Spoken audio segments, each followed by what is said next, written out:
Dear brothers and sisters, peace in the Lord. Today we continue our journey through the life of Abraham, a journey of faith, struggle, and grace. In this chapter, we come face to face with a moment that may hit closer to home than we'd expect. It's a story about honesty, but not the kind we're used to talking about, because sometimes we say the right thing, but with the wrong intent. So let's walk through this powerful chapter together and ask a question we all need to face. How honest are we really? It's a hard question, because sometimes we say the right thing, but with the wrong intent. We speak words that are technically true, but deep inside we know we're trying to cover something up. Today's story takes us into a moment just like that, from the life of Abraham, a man of faith, a friend of God. And yet, in this chapter we see him stumble in a surprising way, again. And it all began with an old fear, a long-forgotten habit, and a half-truth that was meant to deceive. Let's walk together through this story and discover what it reveals, not only about Abraham, but about ourselves. The chapter opens with movement.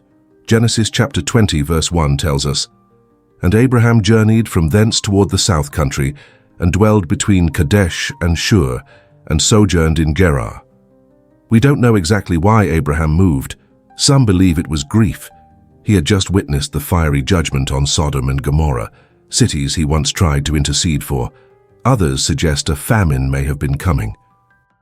Whatever the reason, he didn't stay in Mamre, the place where he had so often met with God. Instead, he journeyed south and entered the territory of Gerar, the capital city of a rising and militarized people, a dangerous land, a foreign culture, a fearful setting, and fear, as it often does, that pulled something old and hidden back into the light. You see, many years ago, long before Abraham was known as a man of great faith, he had made a secret agreement with his wife Sarah. He revealed it later, almost by accident, when trying to explain himself to King Abimelech. In Genesis chapter 20, verse 13, Abraham says, "When God caused me to wander from my father's house, I said unto her, This is the kindness you will show me.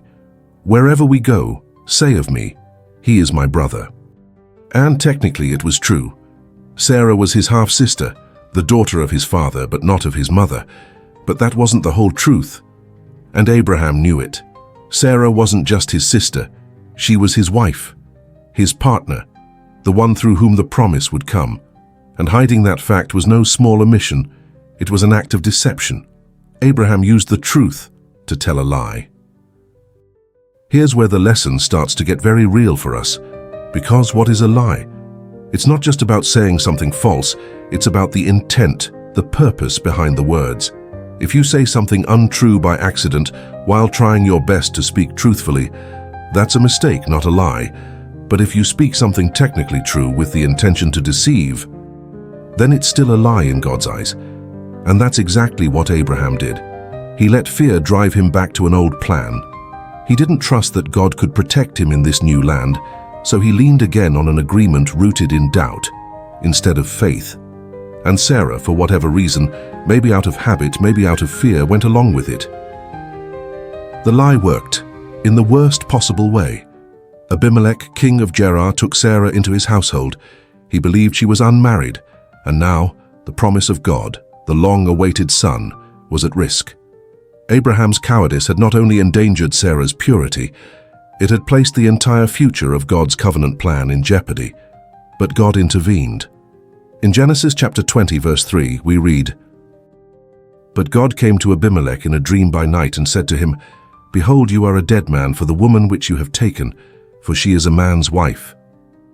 Abimelech, shocked and innocent in the matter, pleads with God. And God, in mercy, not only withholds judgment, but tells Abimelech to restore Sarah and seek prayer from Abraham himself. Think about that. The man who had failed is still God's prophet. His failure didn't erase his calling. His voice in prayer still mattered. That's grace. Now here's something even more sobering. In verse 9, Abimelech says to Abraham, "What have you done to us?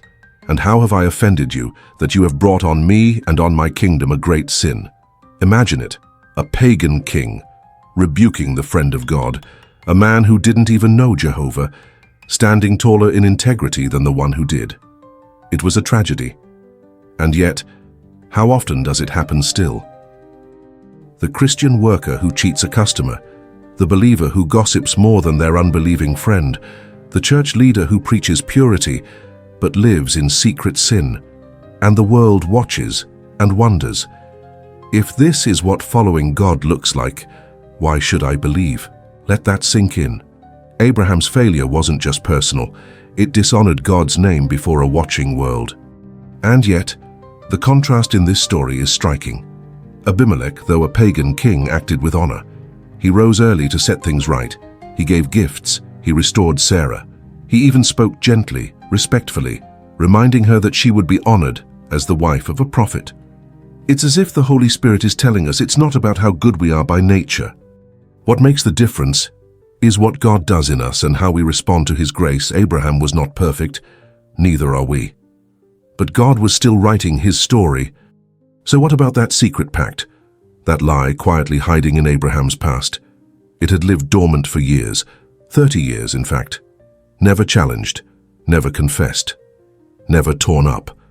But it was still there, and when the right pressure came, it surfaced. That's how sin works, like an old crack in a wall.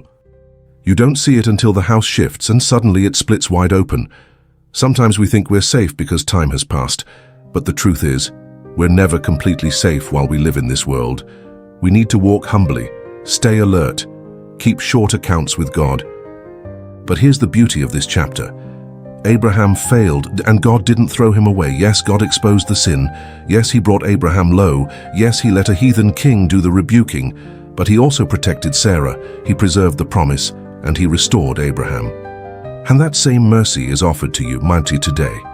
Have you failed? Have you tried to cover something up? Have you told a truth with the intent to deceive? Then don't stay in the shadows. Come to the light. Confess it. Lay it bare.